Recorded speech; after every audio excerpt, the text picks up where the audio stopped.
Sony FX2, mas por que comprar uma câmera que já nasceu velha? Pois bem, eu tenho certeza que muitos de vocês têm essa dúvida, e nesse vídeo eu vou tentar explicar e justificar a minha opção por esse modelo em detrimento de muitos outros que foram lançados recentemente e que entregam talvez muito mais recursos do que ela. Então, se você quiser saber um pouquinho mais, não sai desse vídeo.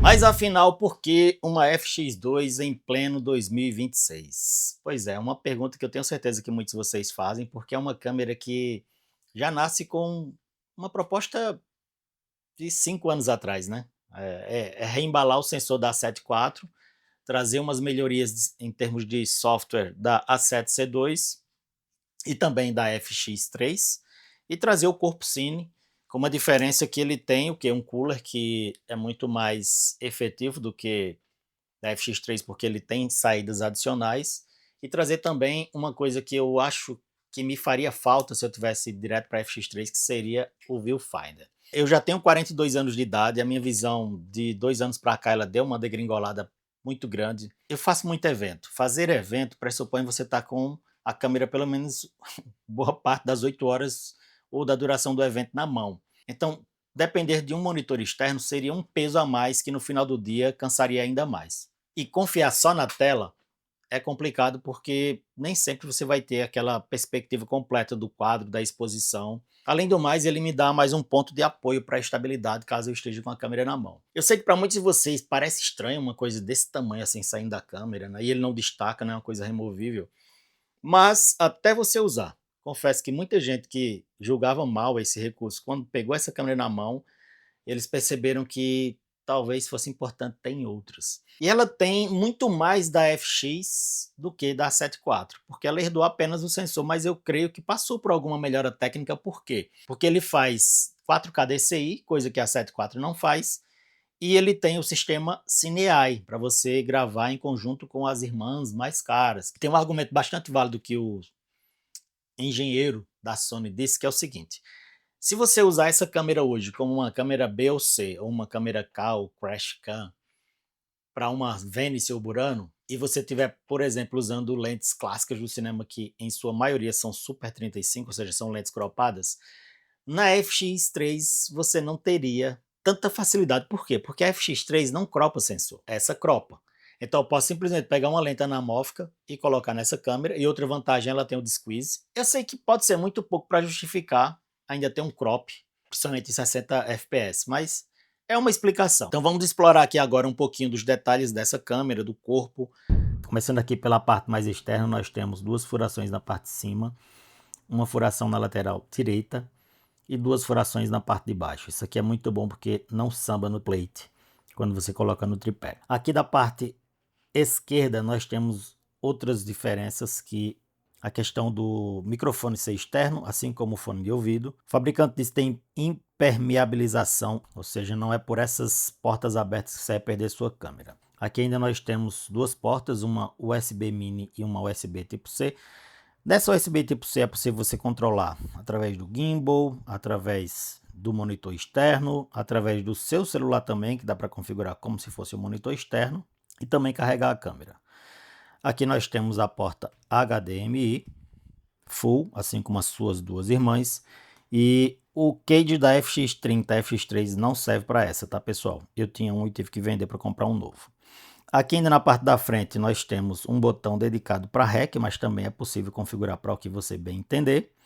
Eu não sei se vocês percebem, mas ela está envelopada, está exatamente da mesma cor, o adesivo é igual. Aqui nós temos o lindo sensor full frame, e aqui na parte de cima, vamos lá, nós temos 5 botões, sendo 4 deles personalizável. Esse eu coloquei como sendo, sabe aquele zoom para você conferir quando está focado, que é mais usável ainda quando você está usando uma lente manual? Pois bem, eu configurei para cá.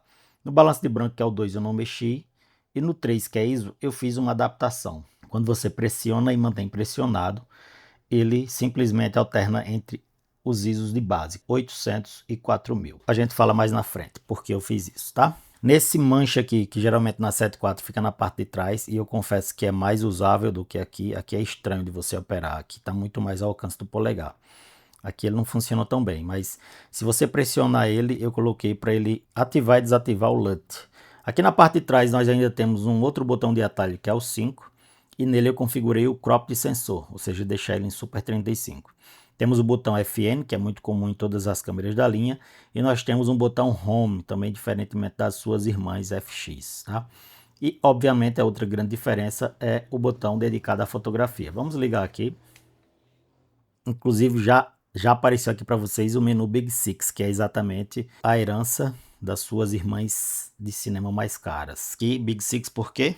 Porque ele tem as 6 configurações básicas que você pode fazer na sua câmera, que é FPS, ISO, Shutter, Iris, LUT, pode colocar o LUT que você quiser para visualizar. E aqui nós temos o balanço de branco. Para eu ativar e desativar é só apertar aqui esse botão, mas também é possível fazer através de gestos. Por exemplo, deixa eu ver se está ativado aqui. Ok, está on. Então, ó, se eu deslizo para baixo, ele aparece essa tela. Se eu deslizo para cima, ele some. Se eu deslizo para cima, sem nada, ele aparece o menu FN, que é esse mesmo menu aqui. Tá? E se eu deslizo da esquerda para a direita, ele aparece outras configurações que eu posso fazer, inclusive de dar REC na câmera. Aqui eu consigo dar REC, eu consigo ter o preview aqui também, sem precisar apertar nos botões, tá? Uma outra coisa, pessoal, que quando você se acostuma, são os tile lights, né? Quando você dá REC aqui, ela acende um tile light aqui, ela acende uma aqui, e isso faz muita diferença, porque você eventualmente acha que deu REC e não deu, porque você não tem sinais tão visíveis no caso da minha antiga A7 IV, né? Só tem essa bordinha vermelha aqui, que já foi uma evolução, mas ainda assim já teve momentos que eu pensei que estava em REC e não estava, isso é um problema. Então com o Tile Light, são 3, né? Tanto aqui quanto no botão REC, quanto aqui na frente. Se eu quiser ocultar esses ícones, é só deslizar aqui na bordinha mais próxima à borda, tá? Se eu quiser fazer eles aparecer mais no centro, mas se eu quiser fazer eles sumir mais aqui na parte externa, sabe? Às vezes funciona de primeira, às vezes nem tanto, mas o touchscreen dessa câmera é muito bom. Só que tem uma coisa que talvez a maioria não saiba, é que se eu manter pressionado, ele entra naquela memória das configurações que você pode salvar, né? Memória 1, 2, 3, M1, M2, M3, que geralmente da 7.4 fica aqui em cima. Ou seja, aqui agora não tem um botão dedicado, mas a partir desse aqui você consegue. Agora vamos ver aqui as principais diferenças para a 7.4. Estou comparando porque era a minha câmera antiga e talvez você que venha da 7.3 ou a 7.4, que não seja uma linha de cine, vai ter essas diferenças básicas, que é o menu, ó. Nós temos aqui agora duas páginas que na 7.4 não tem, que é o Main 1 e o Main 2, tá? Desse Main 1 eu consigo configurar praticamente todas as coisas aqui que eu preciso, tá? E temos aqui talvez uma outra grande diferença, que é essa questão aqui do Cine AI. A FX2 não vem com um PP de cor específico para S-Log3. Então, você pode configurar o que você quiser, como S-Log3, mas ele prioriza você usar o Cine AI. E o que é o Cine AI? Cine AI nada mais é do que um recurso da Venice e da Burano, que está presente também nas duas outras FX, em que ele te obriga a trabalhar em 2 faixas de ISO, onde você vai obter o maior Dynamic Range que essa câmera pode oferecer. Eu procurei muito vídeos em português sobre isso, mas infelizmente não encontrei, mas eu testando, estudando, consegui chegar a uma conclusão e vou fazer um vídeo só sobre isso, caso vocês precisem tirar essa dúvida, tá? Mas basicamente é o seguinte, pessoal, quando você usa Cine AI, naturalmente você já está utilizando S-Log3, tá? E o Cine AI tem uma característica bem interessante, que é, ó, S-Log3, tá? E aqui eu posso embedar o LUT ou não. Isso aqui não significa que você vai queimar o LUT no arquivo, mas através dos metadados ele já vai ter a referência do LUT que você utilizou. Então, basicamente, quando eu estou usando Cine AI, ele me obriga a usar 2 faixas de ISO, 800 e 4000. E eu só posso alternar a exposição através dessas 2 faixas, ou seja, fica bloqueado praticamente todas as outras faixas de ISO. Então, por mais que eu altere o ISO aqui, por exemplo, vocês estão vendo aqui, né, que eu estou alterando o ISO, ele não altera a gravação no arquivo. ele só altera a exposição que você está vendo aqui no monitor. Então, basicamente, pessoal, se vai usar o Cine AI, você só vai usar em situações de luz muito controladas. Se você quer utilizar o ISO normalmente, como você utilizaria no perfil de cor S-Log3 da sua câmera, aí você vai usar o ISO flexível, que aí você vai ter a liberdade, abrindo mão, obviamente, do Dynamic Range, mas pelo menos garantindo que a imagem seja feita. Então, pessoal, é uma câmera que, apesar de ser meio quadradinha, ela tem uma pegada muito boa, encaixa muito bem na mão. Eu tenho a mão um pouco grande. Talvez um ponto negativo desse viewfinder é que, quando você está gravando na horizontal, a borrachinha se encaixa perfeitamente no seu olho. Mas quando você está gravando na vertical, ele não encaixa tão bem. Mas eu acho que eu vou comprar uma borracha redonda, que aí eu não vou ter problema se eu estou utilizando na vertical ou na horizontal. Bom, pessoal, aqui é um teste de ISO, tá? Eu usei como parâmetro base 800 e base 4000. Ambos em S-Log3, que é basicamente o que interessa, que é onde nós teremos a melhor recuperação de altas e baixas luzes. Então vamos começar aqui pela base 800, tá? A gente começa aqui em -3. Eu não sei como vocês conseguem visualizar aí, mas aqui no meu monitor, eu uso um MacBook M3 Pro, tá muito degradado. Ou seja, em -3 já fica uma imagem que não dá muito para usar. Em -2 já começa a dar para usar, mas não é um cenário muito confortável, tá? Só para vocês terem uma noção aqui de como ela vem da câmera. Olha só, eu vou apagar esse node aqui e ela vem completamente lá embaixo aqui, ó. Vocês podem ver aqui, né? Vou ativar novamente. Em -1 nós já temos uma imagem que dá para usar tranquilamente. É o melhor cenário? De forma alguma. Talvez vocês percebam aí em alguns momentos que vai ter shift de cor, e vai mesmo, até porque eu começo sem iluminação, e para chegar no +3 eu preciso adicionar iluminação, principalmente aqui nessa base 800. Já na base 4000 meu parâmetro foi outro, eu comecei com ND, já deixando ali em -3 e fui chegando até cortando ND e também acrescentando a iluminação, beleza? Então o próprio arquivo ele já tem shift de cor, porque quando você degrada muito o arquivo, ele não consegue recuperar as cores como elas deveriam ser, mas deixa essas informações aí só para esclarecer, tá?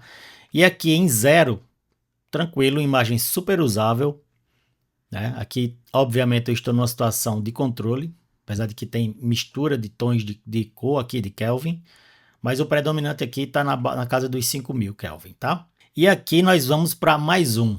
Aqui, +1, completamente usável. E diga-se de passagem, o melhor desempenho em S-Log você vai ter ali entre +1 e +2, até +2. Fora disso, você não vai ter os 13.5 stops que é prometido pela Sony, tá?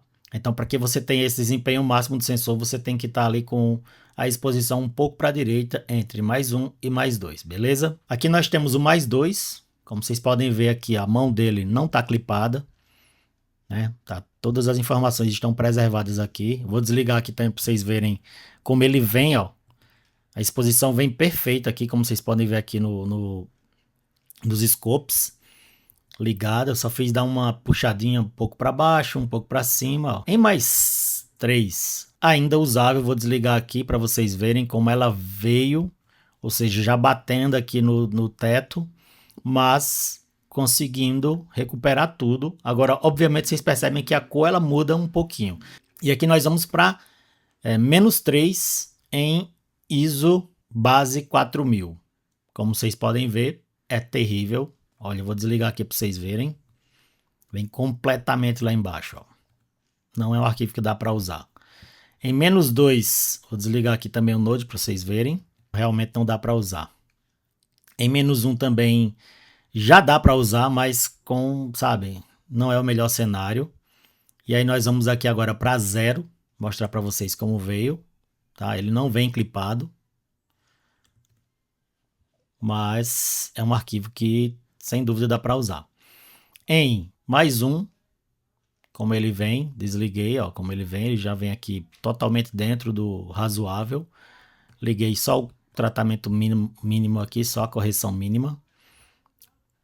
Aqui nós temos o +2, como vocês podem ver também aqui, ó. Ele já vem um pouquinho mais para cima. E por fim nós temos aqui o +3, que eu vou desligar aqui. Como vocês podem ver, ele já está tendendo muito aqui a bater no teto. E eu trouxe para baixo.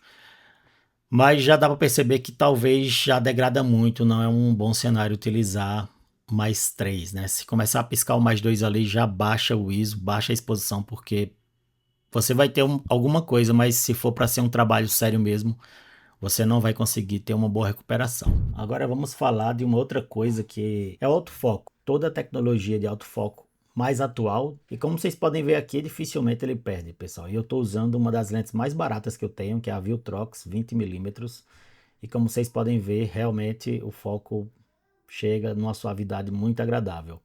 Tem mais alguma coisa que eu queria falar sobre essa câmera que eu não falei ainda, a minha 7.4 eventualmente esquentava. Essa daqui não esquenta em hipótese alguma. Uma outra coisa também que não posso deixar de frisar é a questão do rolling shutter. É exatamente igual a da 7.4, como é um sensor que tem muitos megapixels, ele demora muito para atualizar e o efeito rolling shutter é horroroso. Mas não é nada do que eu não já esteja acostumado também, então para mim não vai ser um problema, tá? Depois de todas essas coisas que a gente explorou aqui nesse vídeo, vocês acham que foi uma boa escolha? Você compraria uma FX2? Você acha que ela se encaixaria bem no seu fluxo?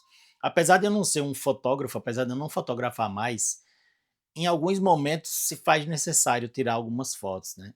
E ter essa opção nessa câmera me deixa mais seguro. Tem aquele cliente que você quer conquistar e às vezes numa situação esporádica, ele pede uma foto e você olha para ele e diz: "Ah, mas eu não consigo fazer porque minha câmera é não fotográfica". Talvez essa seja a divisão de você continuar trabalhando com essa pessoa ou não.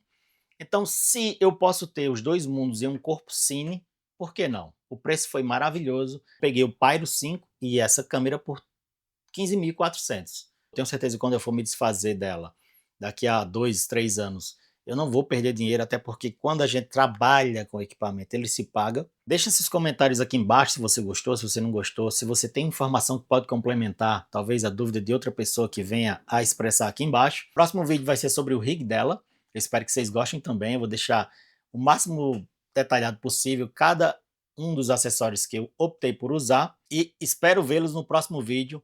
Grande abraço e até mais.